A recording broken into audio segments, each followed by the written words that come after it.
আপনারা কি পুরানো ব্যথা যন্ত্রণা নিয়ে ভুগছেন? চিন্তা করবেন না, আজ আমি এমন একটি ঘরোয়া রেমেডি বানিয়ে দেখাবো।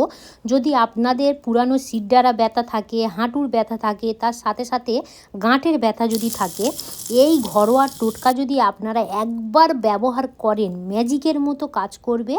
ভীষণ ভীষণ সুন্দর রেমেডি, তাও আবার বিনা খরচে। কোনো দোকান থেকে ওষুধ মালিশ কেনার দরকার নেই। বাড়িতে হোমমেড একবার বানিয়ে ব্যবহার করলেই সমস্ত ব্যথা দূর হয়ে যাবে। পুরানো দিনে, যত বছরের পুরানো দিনে, 30 বছর হোক বা 50 বছর হোক, পুরানো দিনে ব্যথা, যে কোনো কোমরের ব্যথা, জয়েন্টের ব্যথা, হাঁটুর ব্যথা, গোড়ালির ব্যথা যদি হয়ে থাকে, যদি আপনারা অনেক অনেক ওষুধ খাচ্ছেন, ডাক্তার দেখাচ্ছেন, তা সত্ত্বেও কিছুই আর কি হচ্ছে না, আজ আমি বাড়িতে থাকা কিছু সামান্য কিছু উপকরণ দিয়ে এমন একটি রেমেডি বানিয়ে দেখাবো। যদি আপনারা একবার ব্যবহার করেন, সমস্ত পুরনো ব্যথা থেকে সমস্যার সমাধান পাবেন। মতো যেটা লাগবে সেটা হলো আমাদের পুঁইশাক পাতা। তো এই পুঁইশাক পাতা এখান থেকে ভালো ভালো দেখে 5 থেকে 6 পিস নিয়ে নেব। ভালো দেখে নিতে হবে। হ্যাঁ,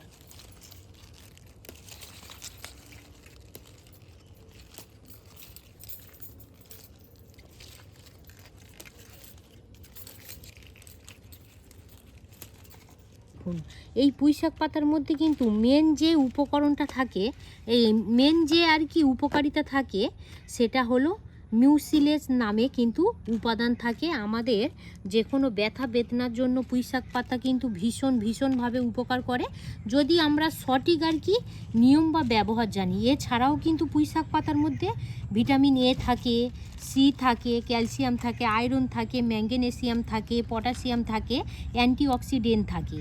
তো সেক্ষেত্রে এবার কিভাবে এই পুঁইশাক পাতাগুলো ব্যবহার করব দেখুন। এবার এগুলোকে রোলের মতো একটু মুড়ে নেব।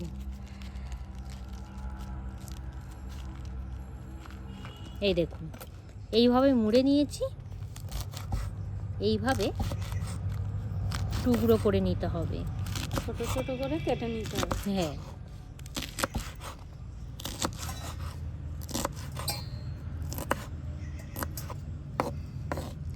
এবার এখান থেকে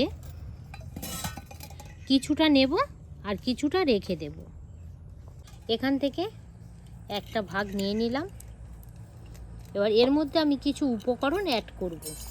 প্রথম যে উপকরণটা ব্যবহার করব সেটা হলো কালো তিল। কালো তিলের মধ্যে কিন্তু বিভিন্ন ধরনের উপাদান থাকে, তো ভীষণভাবে কিন্তু ঝাঁঝালো। ঠিক আমি এখানে 1 চামচ ব্যবহার করব। এবার আমি বলে রাখি, কালো তিলের মধ্যে কিন্তু প্রচুর পরিমাণে অ্যান্টিঅক্সিডেন্ট থাকে, তার সাথে সাথে ভিটামিন ই থাকে, এবং আমাদের যে কোনো ব্যথা বেদনাকে কিন্তু রিমুভ করতে সাহায্য করে কালো তিল। এখানে নিয়েছি হলুদ গুঁড়ো 1/2 চামচ। তো হলুদ গুঁড়ো কিন্তু যে কোনো ব্যথা বেদনার জন্য ভীষণভাবে উপকার করে। তাছাড়াও হলুদের মধ্যে থাকে কারকিউমিন, এবং আমাদের যে কোনো ব্যথা বেদনা, দেখবেন ফোলা, সব কিছুই রিমুভ করতে সাহায্য করে হলুদ গুঁড়ো। পরের যে উপকরণ নিয়েছি সেটা হলো রসুন। এখানে রসুন 5টা থেকে 6টা ক আমাদের নিতে হবে। এবারে যেটা করব, এই রসুনটাকে ভালো করে গ্রেট করে নেব। তো এখানে একটা গ্রেটার নিয়েছি, এই পাত্রের মধ্যেই গ্রেট করে নেব।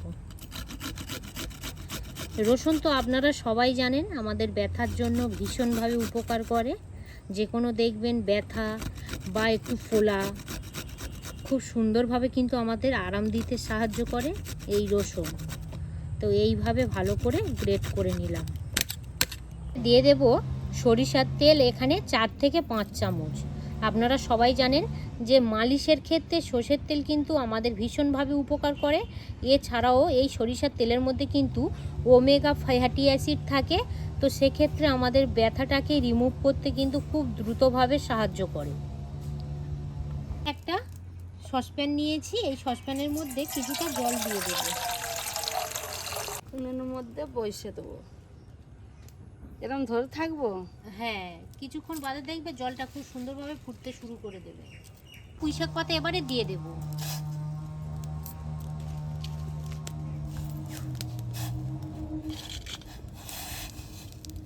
এবারে এর সাথে দিয়ে দেব 1 চামচ লবণ। এখানে 3 থেকে 4 মিনিট ভালো করে ফুটিয়ে নিয়েছি। এবারে নামিয়ে নেওয়া হবে, এর মধ্যে নামিয়ে নেব।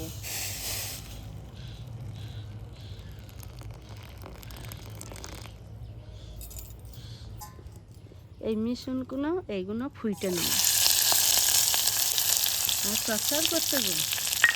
হ্যাঁ, এটি চামচ দিয়ে দিকে নেড়ে দাও। হ্যাঁ, ভালো করে নেড়ে দেবো। হ্যাঁ, দিয়ে ভালো করে ফুটিয়ে নিতে হবে। 2 থেকে 5 মিনিট ফুটিয়ে নিয়েছি। আর প্রত্যেকটা জিনিসের দেখুন কালারটা একদম পুরো চেঞ্জ হয়ে গিয়েছে আর তেলের সাথে খুব সুন্দরভাবে অ্যাডজব হয়ে গেছে। এবার নামিয়ে নেব।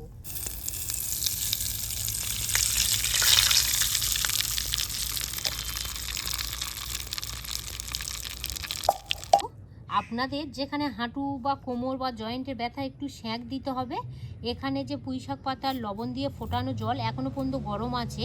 এবার একটা কাপড় দিয়ে ভালো করে চুপিয়ে নেওয়া হবে। জাস্ট এইভাবে একটু ভিজিয়ে নেবেন। দিদি এখনো গরম আছে? হ্যাঁ গো।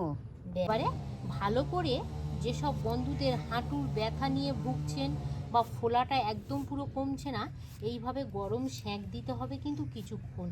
খুব সুন্দরভাবে এইভাবে ভালো করে হালকা হাতে চেপে চেপে সেঁকটা কিন্তু মেন জিনিস। সেঁকটা আপনারা 2 মিনিটের মতো দেবেন। তারপরে কিন্তু মেন যে রেমেডিটা বানিয়েছি তারপরে কিভাবে ব্যবহার করবেন সেটা তো পরেই বলবো। সেঁকটা কিন্তু মেন জিনিস, এইভাবে সেঁকটা দিতেই হবে। এবারে যে রেমেডিটা বানিয়েছি এইভাবে নিতে হবে। সম্পূর্ণ কিন্তু আপনারা গরম অবস্থায় দেবেন না, হালকা আর কি গরম থাকবে, তো সেই রকম অবস্থায় দিয়ে দিতে হবে।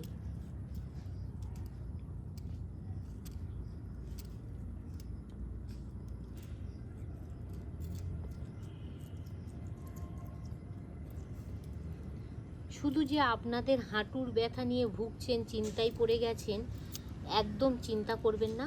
হালকা গরম গরম থাকবে। এই মালিশটা কিন্তু ভালো করে এইভাবে হাঁটুর চারধারে দিয়ে দেবেন। যদি আপনাদের কোনো গাঁটের ব্যথা থাকে, জয়েন্টের ব্যথা বা ঘাড়ের ব্যথা, গোড়ালির ব্যথা যদি থাকে, সেম কিন্তু আপনারা এইভাবে করে নেবেন। এইভাবে আপনারা ভালো করে প্রত্যেকটা জায়গায় মালিশ করার পর এখানে কিন্তু একটা পুঁইশাক পাতা লাগবে। তো এই পুঁইশাক পাতাটা জাস্ট এইভাবে মালিশের ওপর এরকমভাবে দিয়ে দিতে হবে। তারপরে বেঁধে দিতে হবে। তারপরে একটা বাঁধন দিতে হবে। দাও বাঁধন। পুঁইশাক পাতাটা আপনারা তো দিয়ে দিলেন, দিয়ে এবারে এইভাবে একটা বাঁধন দিয়ে ভালো করে বেঁধে নিতে হবে। এবারে আপনারা আধ ঘন্টা থেকে 1 ঘন্টার মতো রেখে দেবেন। যদি হাতের সময় না থাকে সেক্ষেত্রে 15 থেকে 20 মিনিট রাখলেই হবে। মিনিটের মতো বাঁধনটা দিয়ে রাখা হয়েছিল। এবার এই বাঁধনটা খুলে দেওয়া হবে। এই মালিশটা দিতে না গো, হ্যাঁ, কিন্তু এই যন্ত্রণা করতো সেটা কিন্তু খুব আরাম পাচ্ছি। মানে এই যে গরম মালিশটা হ্যাঁ, দেওয়ার ফলে আর হ্যাঁ, কি হ্যাঁ। এই হাঁটুটা আর কি তোমার খুব আরাম লাগছে, তাই আরাম তো দিদি? লাগছে, হ্যাঁ। তো আপনারা কিন্তু এই সেঁকটা দিনে 2 বার দিতে পারেন। যদি হাতে সময় না থাকে তাহলে 1 বার দিয়ে দেবেন। দেখবেন আপনাদের যে কোনো ব্যথা কিন্তু খুব সুন্দরভাবে আরাম দেবে, তার সাথে সাথে ফলাটাও কমে যাবে। এই যে রেমেডিটা বানিয়েছি এটা কিন্তু আপনারা নর্মাল জায়গায় রেখে দেবেন। প্রায় 15 থেকে 20 দিন ভালো থাকবে। আর যখনই আপনারা যে কোনো ব্যথা জায়গায় মালিশ করবেন সঙ্গে সঙ্গে জল লাগাবেন না। যখনই আপনারা বিশ্রাম নেবেন সেই সময় কিন্তু এই মালিশটা করতে হবে। তো এই মালিশটা ভীষণভাবে উপকার করে। আপনারা একবার বাড়িতে হলেও এই মালিশটা বানিয়ে ব্যবহার করে দেখবেন, খুব সুন্দরভাবে আরাম পাবেন। দিদি বলো, তোমার এই প্রসেসটা কেমন লাগলো বলো? খুব ভালো হয়েছে। এত সুন্দর লেগেছে না গো, এই ব্যথা জায়গাটা এত সুন্দর আরাম পেয়েছি, সত্যিকারে খুব সুন্দর, খুব সুন্দর হয়েছে। খুব সুন্দর। তো হালকা একটু গরম গরম মালিশও করতে হবে, আর যে সেঁকটাও সেটাও একটু গরম থাকতে হবে। তো আপনারা একবার হলেও ট্রাই করে দেখবেন, ভীষণ সুন্দর রেজাল্ট পাবেন। তো এই ভিডিওটা আর আমি বড় করতে চাইছি না। এতক্ষণ আমাদের সঙ্গে থাকার জন্য আপনাদেরকে অসংখ্য ধন্যবাদ জানাই।